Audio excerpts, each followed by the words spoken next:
Gabon. La cérémonie officielle de remise des documents de rachat d'Assala Gabon au chef de l'État gabonais, son Excellence Brice Clotaire Oligui Nguema. C-Web Info, 100% de l'information continue, 24h sur 24 sur 7, en cliquant sur cwebinfo.net.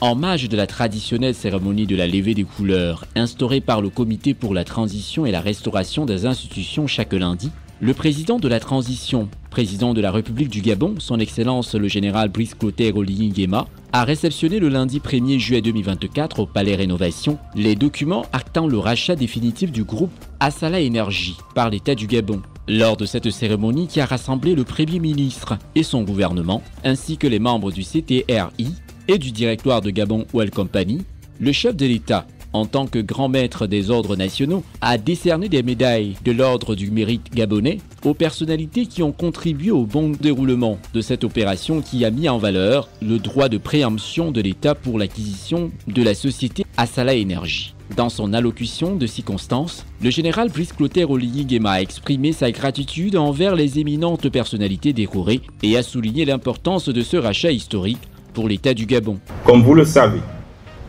le pétrole représente 60% des recettes fiscales et 80% des revenus d'exportation de notre pays.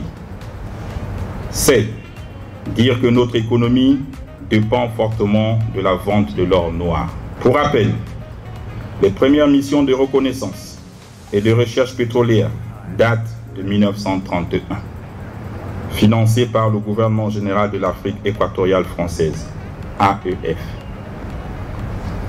En 1956 est découvert le premier champ pétrolier d'Ozuri, au sud de Port-Gentil. Une année plus tard, en 1957, la première exportation du pétrole brut gabonais est effectuée par la société pétrolière de l'AEF depuis le Cap Lopez. Après les indépendances, l'exploitation et l'exportation du pétrole ont été confiées aux compagnies pétrolières étrangères, tous champs confondus. En d'autres termes, notre pétrole a toujours été produit et exporté par des partenaires étrangers.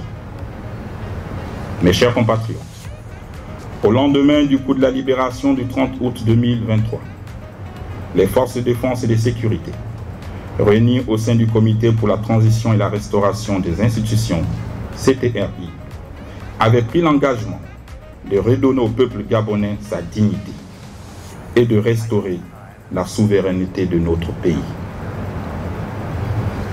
Lors de mon adresse à la nation, le 30 décembre 2023, je m'étais engagé à faire valoir le droit de préemption de l'État pour le rachat de la société Assala Énergie, deuxième compagnie pétrolière au Gabon, dont la production est de 52 000 barils par jour. Cette décision obéit au besoin d'améliorer nos recettes, au niveau des réserves du change du Gabon, par conséquent celui de l'ensemble de la CEMAC, et de créer plus d'emplois. Cette action aura pour effet de renforcer notre monnaie commune. Tous les professionnels gabonais, anciens et nouveaux, du secteur pétrolier, a mené une réflexion sur la création d'une holding pétrolière nationale. Enfin, tout en félicitant les éminents décorés, je voudrais remercier tous ceux qui ont participé de près ou de loin à la réussite de cette opération. Que Dieu et les mains de nos ancêtres continuent à guider nos décisions pour le bien-être du peuple gabonais. Honneur et fidélité à la patrie, je vous remercie. Le processus de ce rachat a été réalisé en deux étapes distinctes. Dans un premier temps, le 15 février 2024, avec la conclusion du contrat d'achat entre Gabon Oil Company et le fonds de pension américain Carlyle, garanti par un dépôt d'environ 123 milliards de francs CFA. Le 21 juin dernier, il y a eu un paiement de 513 milliards de francs CFA et 12 milliards de francs CFA des frais de droits de douane. Au Gabon, le pétrole contribue à 60% des revenus fiscaux. et à 80% des revenus d'exportation du Gabon.